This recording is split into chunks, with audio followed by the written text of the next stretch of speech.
All right. Oh, yeah. Today is Monday, November the 9th. This is Advanced Level Chemistry here at Spain Park High School. If you are enjoying these videos worldwide, please feel free to subscribe to my channel.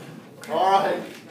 So, today we're going to start talking about how electrons relate to light. Okay? So far, everything that we've been doing has been about light. E equals h nu, C equals lambda nu. It's all been the properties of light. Okay? And so today, we're going to look at, well, I thought we were talking about the atom and electrons. Well, today we're going to look at how do those two things come together. Okay? So, we start. Mr. Graver stole all of the glasses. Most of them. I think there's one or two pairs still floating around. Jackson's got a pair back there. There's one on the floor. I'm about a snack. Yeah, there's a pair on the floor over there, and the trees just throwing them around. Gosh, where did they just Stanford? Oh, yeah. That was me. Are you going to use those? Oh, works better than plugging. Okay, so today, Bethany and I were just like, we're studying light. Okay? First, they thought light was a wave. Newton first said light was a particle. Then Huygens came along and said light was a wave. So then there was arguments, but then as more and more was discovered about the light, then it thought it was a wave property. But then Heinrich Hertz went and did the photoelectric effect, which is what we did our lab on Friday. And and how did Einstein explain that? How is the energy of light carried? In photons. Little tiny packets of energy that, even though they're massless, they act like a particle. So it gave light a dual nature. Is light a wave? Yes. Is light a particle? Yes. The photons are particle nature, but they're traveling in a certain wavelength and frequency. Similarly, Max Planck found that the energy of the wave is directly proportional to the frequency. So we have all of that. So Niels Bohr comes along. He lived in Amsterdam, but everything was going on in Manchester, England. So he came to Manchester and was actually working with Rutherford, trying to figure out the structure of the atom. And he started looking at this hydrogen right here. And again, when you looked at this, what did we see? Red line, a teal line, a purple line.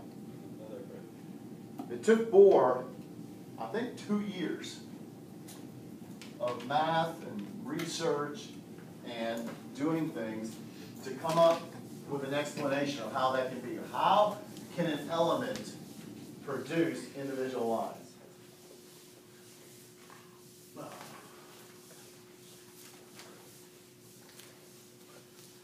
Today we're going to look at his explanation.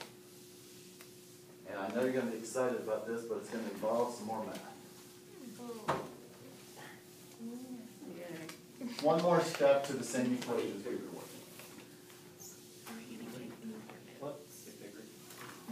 Mr. Hobbs, you missed a singular dot. I did not miss a singular dot right there. What is that? That's a little hole. Have I not told the story of the hole? No. About to say. All right. Kanaka sits right there. He was the first Spain Park student to make a perfect 36 on his ACT, taking it the first time. Okay? Hats off to you. But he's also a baseball player. Oh, yeah. Wait, what was his name? His buddy, Paul Hoseman, who sat right there, it was before class. He was up here. They were looking at something. And we had done something with pennies. There were pennies out. Well, Connor takes the penny and chunks it at Paul. Now, I'm mad at Connor because he shouldn't have chunked the penny, but Paul should not have ducked. Because when he ducked, the penny hit here and took the little chunk out of my whiteboard. And for the past 15 years, it's driven me absolutely crazy as I go and erase and have that one little dot right there. So if you want to buy me something for Christmas, you can buy me a new whiteboard. Probably only close to about Take it on Piece of white tape. Yeah. Go for me. All right. Just on white. So, just turn that just a hair towards me over here. Just a hair. Perfect. No What? deadlines on camera. Niels Bohr figured out, and Niels is Niels, and you don't have to know that, but that's what it is, Niels Bohr. He said that the electron, I'm going to make that a little bit, I'm going to start a little bit lower.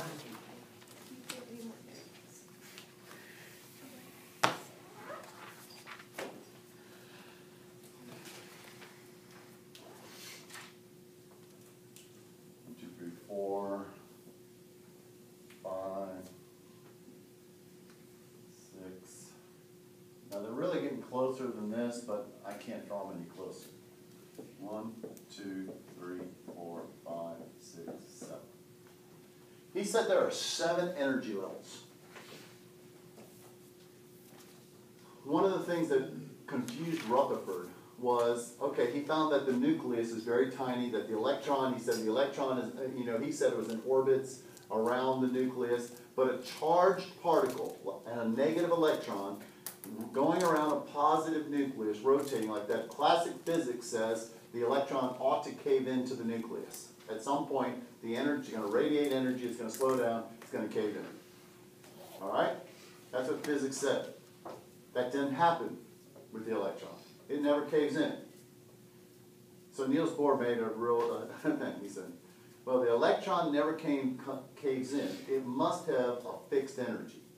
In other words, an energy it can't lose. A minimum amount. Okay? Well, how do you know it has a fixed energy? Because it doesn't cave in. Okay, so it's kind of a circular argument, but he just said, I don't understand why, but it just doesn't. And then what he did is he calculated the energy on any wavelength, the energy on any energy level, n, this is going to be n equals 1, n equals 2.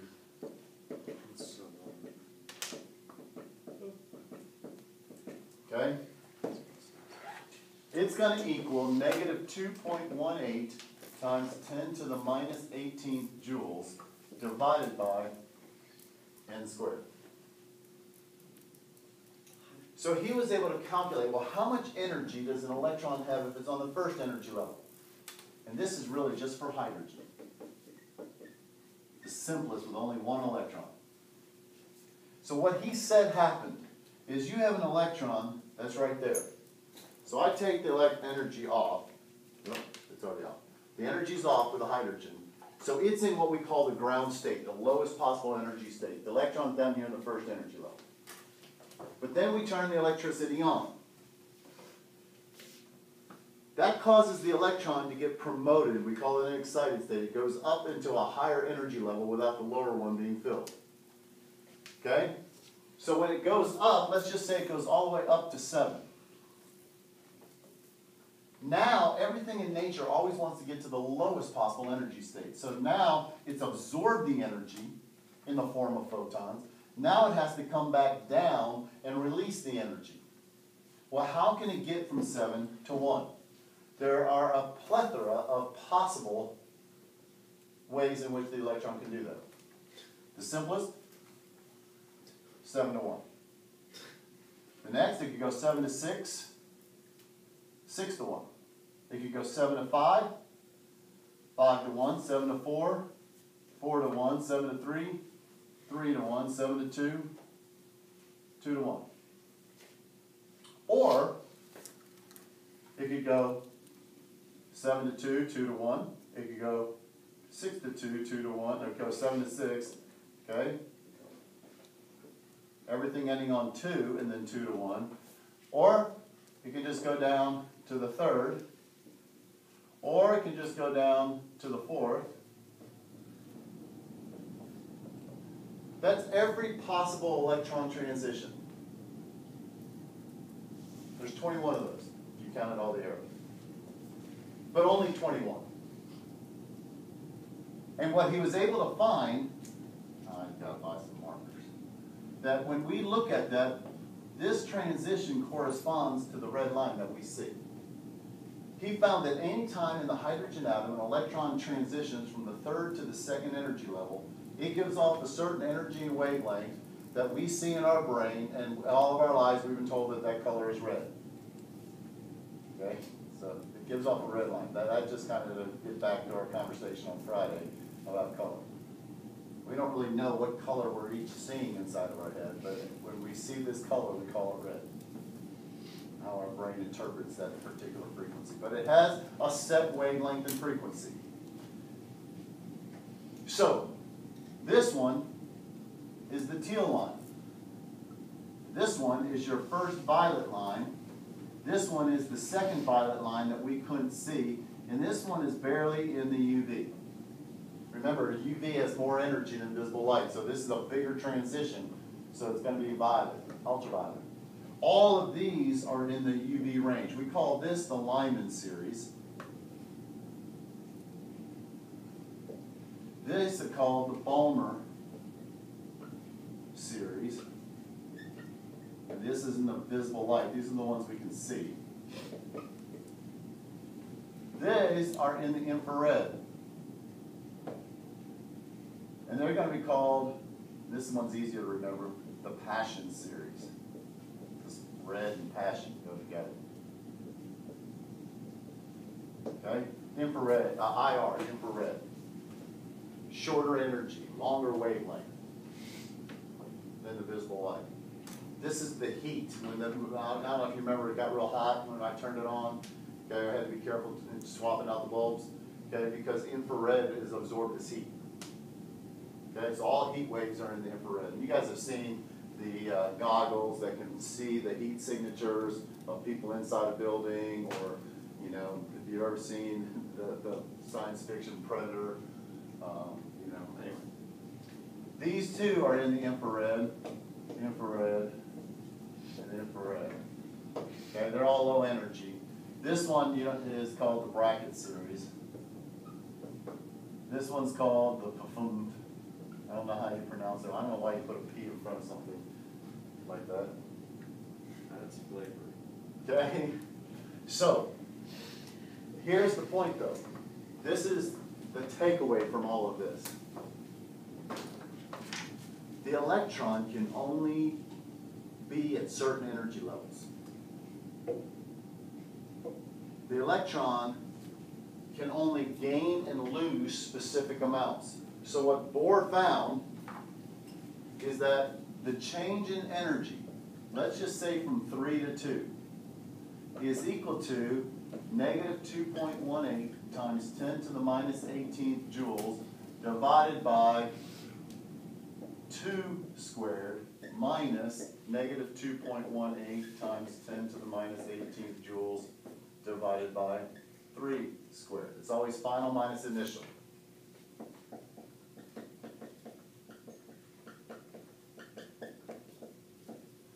Okay? Now, I need somebody on a calculator. This, I mean, it's just a pain to put in the scientific notation. But when you divide this, in other words, Bohr found, okay, when the electron's on the second energy level, it's got so much energy. When it's on the third energy level, it has a fixed amount of energy. So when it transitions between the two, it's going to give off the same amount of energy. Somebody going to do that? I don't see a calculator out at anyone. I don't have one up here, so I need you.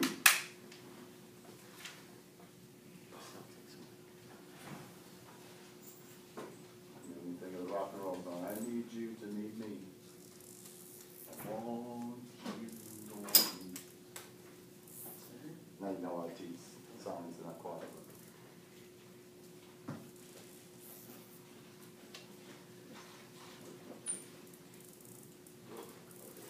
2.42 times 10 to the 17th. Let's try that again. All right, you guys are going to force me into doing it myself.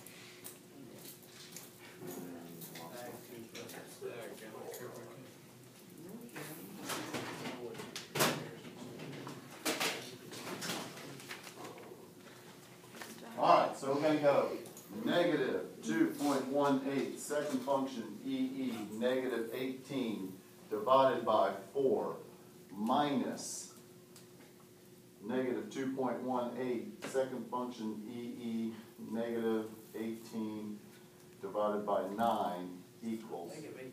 Negative 30. I get negative 3.03 times 10 to the minus 19.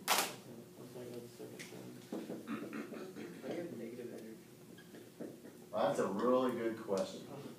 How do you get negative energy? It's just losing that energy. It's losing. Okay, so the sign on energy only tells us the direction the energy is flowing.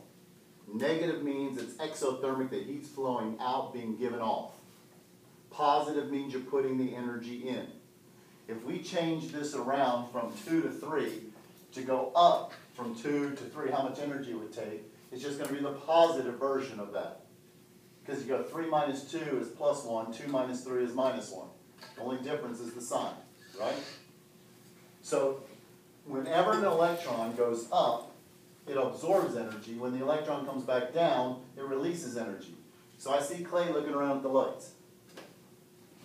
Right now, all of the light that we see, any light that you see, is the result of electrons moving to a higher energy level with electricity or heat, and then they naturally come back down, and when they come back down, they give off energy in the form of photons. This energy right here, this is the energy of a photon. Energy of one photon. So when one electron gets promoted up, and then when it's on its way back down, it goes from the third to the second energy level, that when that one electron transitions, it's going to give off just a flash of light, which we perceive as red, but it's one photon. Now, even though that's a vacuum tube and there's not a whole lot of hydrogen in there, there's still millions and millions and millions of atoms in there, because atoms are so tiny. So that means there's a bunch given off the 3 to 2 at any given point. But the reality is all 21 of these lines are being given off when I turn this on. So there are 1, 2, 3, 4, 5, 6 lines being given off in the ultraviolet region our eyes can't see right now. There's the 5 lines being given off in the visible, well, 4 in the visible. With those, we see 3 of them. Okay? Then it's getting really hot, and the rest of them are all being given off in the infrared. Again, our eyes can't see it, but we can feel the heat from it. But the deal is this. Every time you excite hydrogen atoms, they always give this exact same line spectrum. You always get the same color red. Back in the day when they just invented electricity, when I was in high school, okay, not really quite that long ago, but okay, I studied this and we looked at the hydrogen spectrum and it gave the exact same red line. When I went to college, same thing. When I started teaching 39 years ago, same thing. Every year since then when we do this, every time, we get the exact same set of lines. So what does that tell me? It says the electron can't just gain and lose random amounts of energy. You've heard of the quantum theory, quantum mechanics? The word quanta is Latin, meaning specific amount. It's the quantum theory because the electron can only have specific amounts of energy. And we can measure that energy by how much light is given off when it transitions between the energy levels. All light, again, is created by electrons going from a higher to a lower energy level. There are only 2 ways to promote them up. Add electricity, add heat. Only 2 ways in which we can make light. Fire. You heat up the air molecules around it. The electrons get excited and come back down. Or you put electricity through it. Only 2 ways we make light. Only 2 ways you get electrons to go up, then they just naturally fall back down. Now, if this is the energy of a photon, we can calculate the wavelength and frequency of this light. Okay? So, what's the relationship between energy and frequency? I know, but what is it? What's the equation? Equals H nu, right? Now, when we plug this in, the negative sign again only means that the energy is being released. you don't have a negative wavelength and frequency. Okay? So we can drop the negative sign off. So we know that this much energy is being released when it comes back down, but when I want to plug it into here, we're going to keep it 3.03 times 10 to the minus 19 joules is equal to 6.626 times 10 to the minus 34 joules seconds times nu. So what do we have to do? Divide by 6. This divided by that, right? Okay, when you do that, would you just get seconds left? Yep. No, you get joules left. Seconds cancel. No, you get seconds. We get 1 over seconds, which is what frequency is. 1 over seconds. Divided by 6.626, second function, EE, negative 34 equals 4.57 times 10 to the 14th.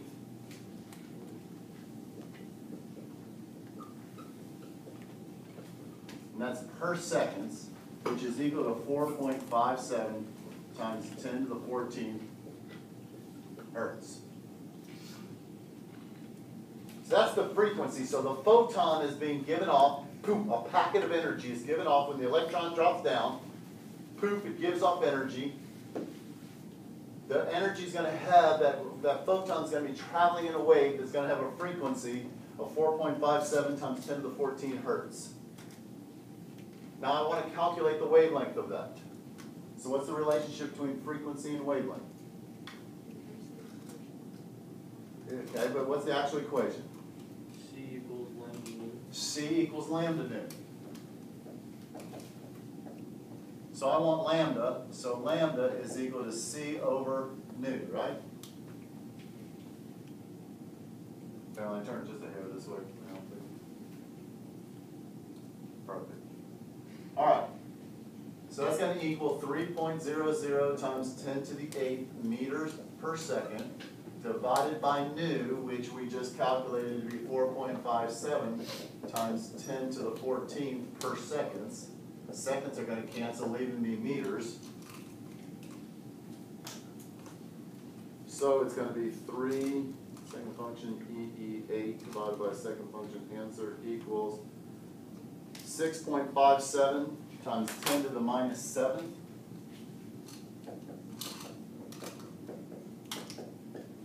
Meters. A lot of times we measure the wavelength of light in nanometers. So how many nanometers are in a meter? 10 to the 9th nanometers in 1 meter, or 1 nanometer is 10 to the minus 9th meters. I like the positive. And so I'm going to say times 10 to the 9th nanometers over 1 meter. Meters cancel. Now, what do you do with exponents when you multiply them? Add them, right? So the number is not going to change. We're just going to change that minus 7 plus 9 is going to be 6.57 times 10 to the 2, or 657 nanometers. So when you come right here and you look at hydrogen and you see the red line, you'll see that it's right here at 657, 700, or what is it? 657 nanometers. So why don't we see the violet light, or why do we only see the red? Well, you see the red, you see the teal, and you see one violet light. We don't see the other one because it's right on the edge of the visible light spectrum. There's too much stray light in here. And we're using glasses that cost $0.25. Okay? If you have a good spectroscope and you get everything dark and look at this, you can see that fourth violet line. It's just our equipment just doesn't allow it there. Okay? So, but it's there. It's been tested year after year, and it's there. All of these lines are there. So, in other words, when an electron transitions from third to the second, every time it gives off a photon with this much energy, which is going to have this frequency and this wavelength. And we're going to see it as red. Every time. No changes. We never, ever, ever see a green or a yellow line with hydrogen.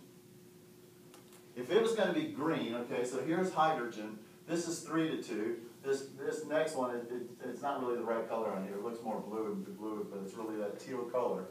Okay, teal is blue-green.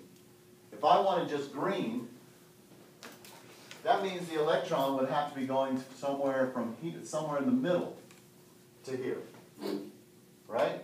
Because this is from here to here, it's teal. From here to here is red. So we got to get some kind of color in between, some energy in between to get a green or a yellow. There's a Roy G. Biv, right? We never, ever, ever, ever, ever see a green or a yellow.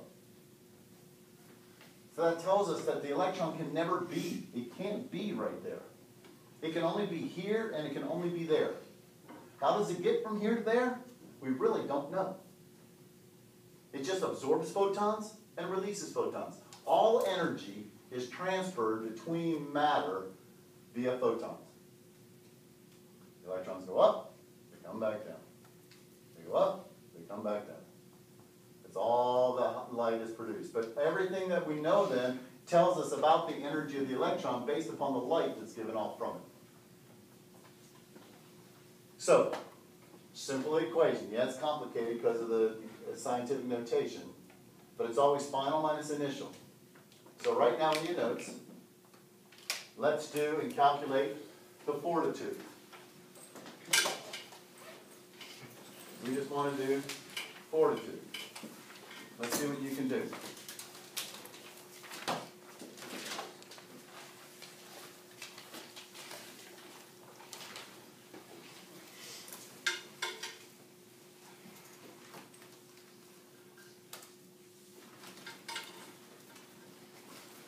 So the N is just showing the energy level. Yes, N is the energy level.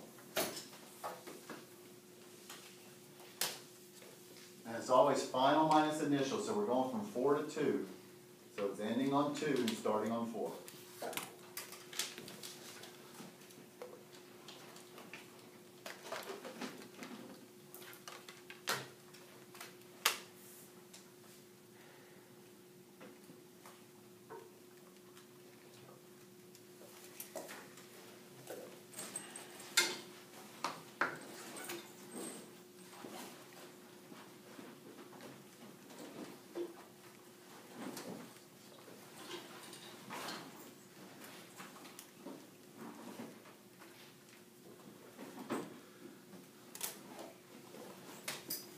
Everybody needs to make sure you know how to put this into your calculator, scientific notation.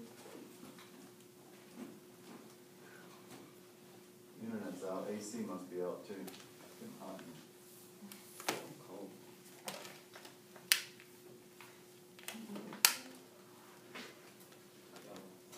Well, just hold on. Yes, but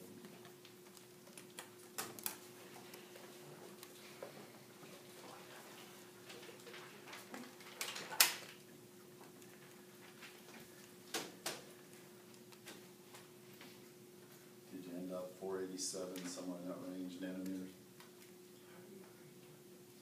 Creed, did you get 487? Oh, no, I was talking about the first part. Oh. I was a little off.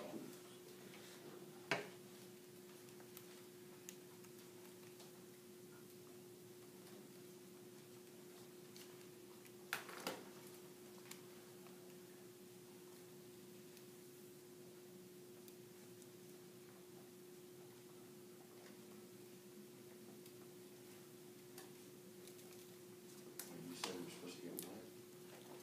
The final answer of nanometers is somewhere around 487. No, that's just, you're just calculating energy here. It should be, with the energy? No, it's gonna always, the energy is almost always gonna come out on the order of 10 to the minus 19. If you plug it into your calculator, right?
4.09 times 10 to the minus 19.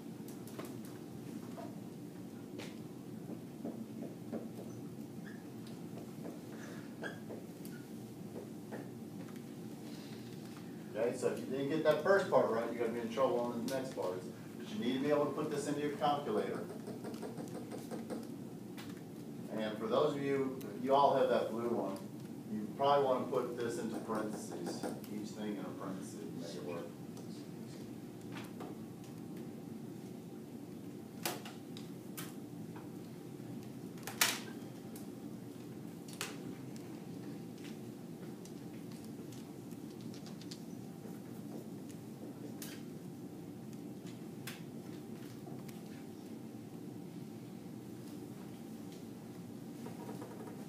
Once I get that answer on my calculator, I never delete it. I just then just go to the next step.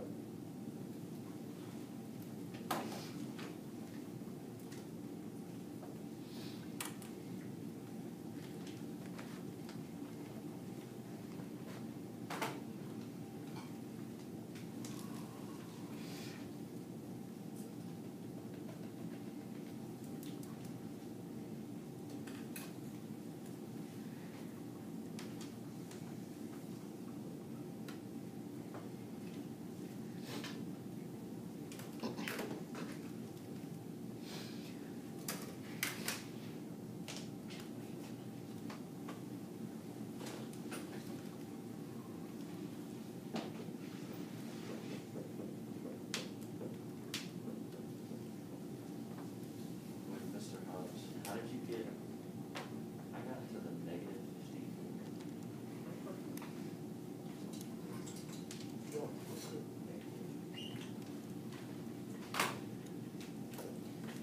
50.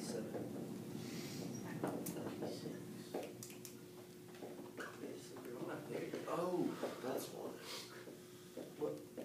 I got 487. That's fine. Obviously. That's just rounding. Mr. Hobbs, how did you? I never take anything off my calculator, so I can take it out of a lot of So you didn't places. It's to the negative 34. Yes. I got it. Yes. If you get some big exponent, you probably forgot the negative in there somewhere. Now, it's pretty detailed, but it's going to be the same no matter what. Okay? It's going to be the same.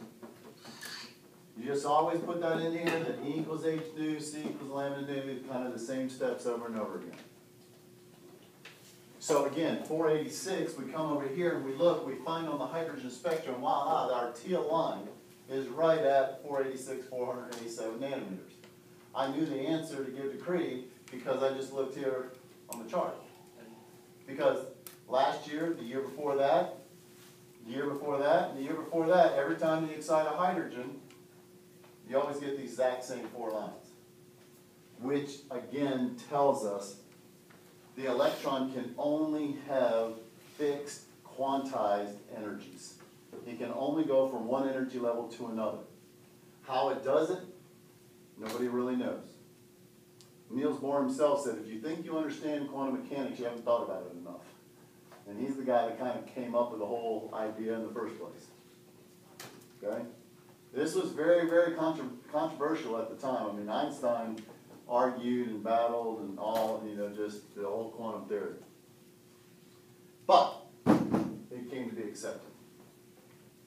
So we know all light. Now the problem is, all light's produced by electron transition. But the problem is, it only works for hydrogen. When you start putting 2 electrons in there, then everything kind of gets messed up. So they don't know how it works for. Oh no, like we're just making our way through history here. But wait, there's more. There's always one. Oh, it's going to get fun. Okay? Whew, you love it when I say that because my definition of fun and your definition of fun may not be the same thing, right? Okay. When you say this is gonna get fun, I just know. All right, so where do we go from here? Well, a guy named Louis de Broglie. Louis de Broglie. Mr. Hobbs, can I know Oh, about broccoli. No problem. Not broccoli, but Broglie.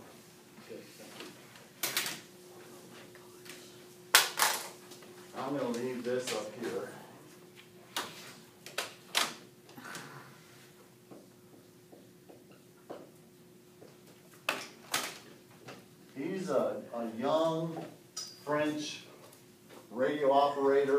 working with radio waves, okay? And he took the idea, Einstein said, that light has a dual nature, that it's got a particle that has a wave nature. I wonder if particles in motion have any kind of wave nature.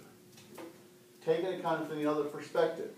And he was able to calculate that the wavelength of any particle is equal to,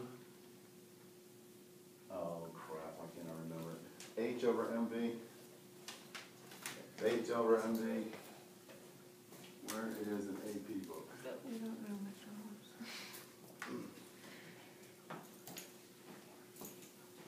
I always forget this equation because we're just going to touch on it.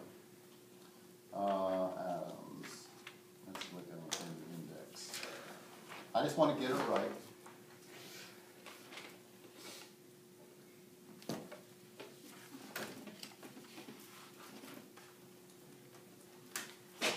I'm trying to do this through my shield without matter. How can that function?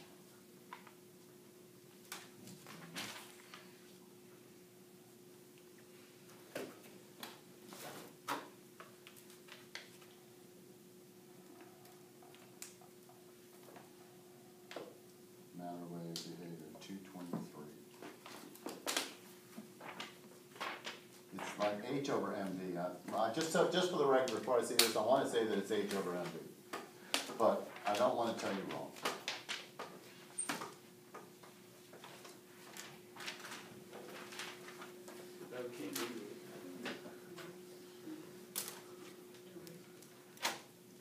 H over MD. Good job, Mr. Hobbs. Why do I doubt myself? It's okay, Mr. Because I'm Hobbs. old. We all do it. Okay? Now, H, I was really just stalling to click on that. H is Planck's constant. Same thing, 6.626 times 10 to the minus 34. M is the mass in kilograms. B is the velocity of the particle in motion. Any particle in motion has a particular wavelength. So when I'm going and I'm serving 100-mile-an-hour serve down the T, okay, I can go and measure the wavelength. Not only do I have the spin and making it curve, but does it have a wavelength and a wave pattern? But if I put 6.626 times 10 to the minus 34 divided by the mass of a tennis ball, which is way less than a kilogram, times the speed in meters per second, when you divide that in, this wavelength is still going to come out to be a very, very, very, very, very, very, very small number. So small it's immeasurable. So for large objects, cars going down the interstate, even though you feel like you're in a way going down 65 sometimes because it's so bumpy, but large objects, things we can see, the wavelength is so small that it's immeasurable, it's irrelevant. But when we get to the size of an electron, traveling at the speeds of an electron, then the wavelength we found to be about the diameter of an atom. That changed everything, that revolutionized. So Einstein revolutionized everything with the dual nature of light. De Broglie took it and said, well, if light has a dual nature, maybe matter has a dual nature. And then a guy named Erwin Schrödinger came along. Do these dudes have like a normal name? Well, what do we call the two dots over the O? His last name's like Davidson. Then my French note. Okay, I think I'm hearing it. What do you call it? Two dots over when you put over a letter? Non-American. Smiley face. Yeah, not American. An umlaut. U-M-L-A-U-T. Oh, yeah, umlaut. check. Okay? Now, Erwin Schrödinger. He said, maybe,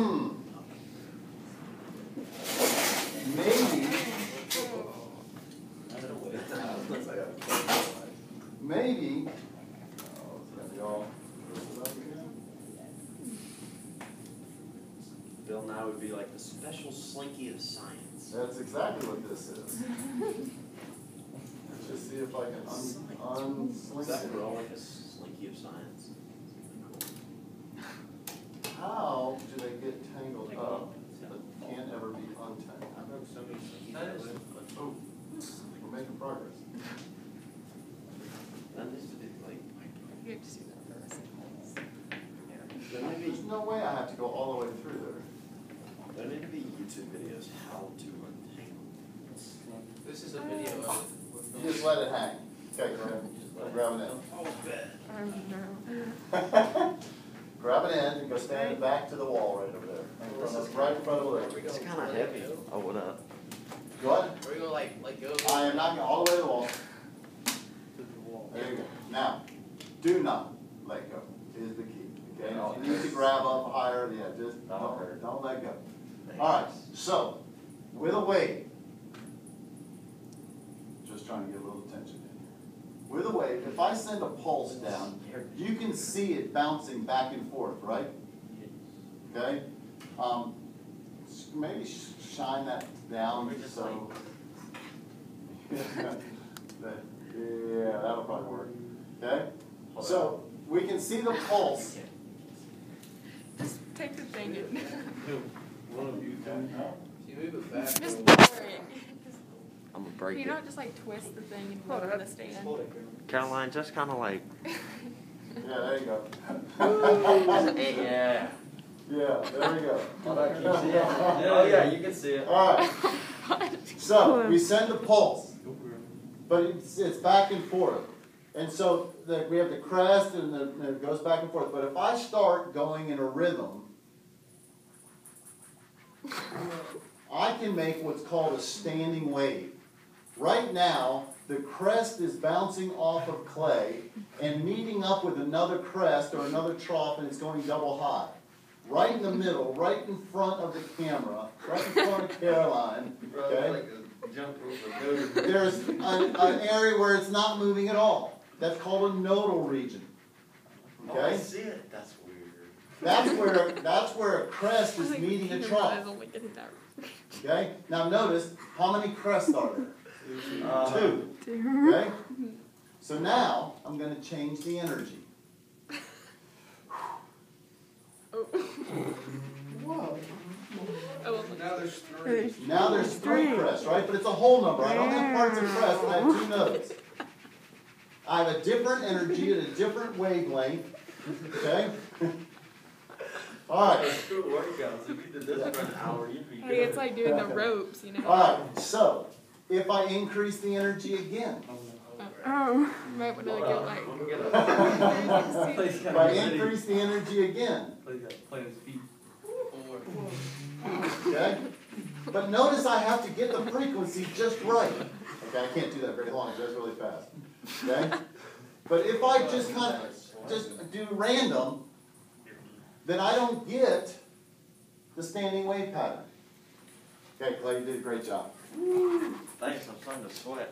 I was the one doing all the work. Yeah, but I mean, I'm sitting in. Sympathetic sweat. All right, so what Schrodinger was able to say is that the electron is actually traveling in a wave pattern. You can calculate that wavelength. It's in a wave pattern. It's in a standing wave pattern. Now what we did was a two-dimensional X and Y, up and down. Okay? He put it in a three-dimensional wave, a very complicated set of equations. Way over our head. My head, your head, everybody, you know. The average person, I mean, you got to be really smart to understand his equations. But I'm trusting that the smart people agreed, and, you know, that's what we have. A rough theory. Okay? Because I don't know the math to be able to say, yeah, this is because of this.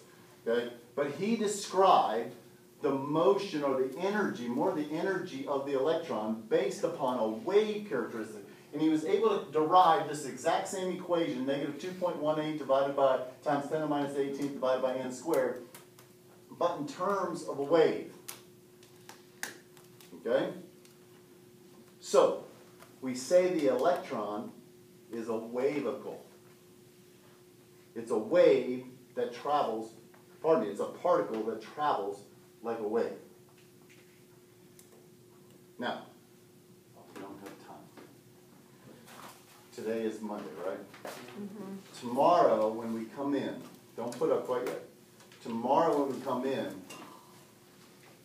I'm going to show you a Dr. Quantum video about the craziness of the electron and the wave nature. This guy better have like old gray spiky hair that looks like just from the lightning. You're going to be very disappointed. He's animated. Okay, so, but the point is that we're going to look at the crazy characteristics of the electron and then try to describe its energy tomorrow in terms of its wave nature and some of the variables that Schrodinger had in his equations, and we're going to call them quantum numbers. But we're going to be able to figure out how the electron is around the nucleus based upon this theory. Okay, and there's a bunch of people that all kind of added to it and whatever, and we'll talk about some of those tomorrow, but we're just going to get down to the brass tacks. We need to watch Tim and Moby on this. Yeah, we watched a brain pop. Y'all remember Brain? Wait, why don't we just watch So they replaced it with like someone Give me else. like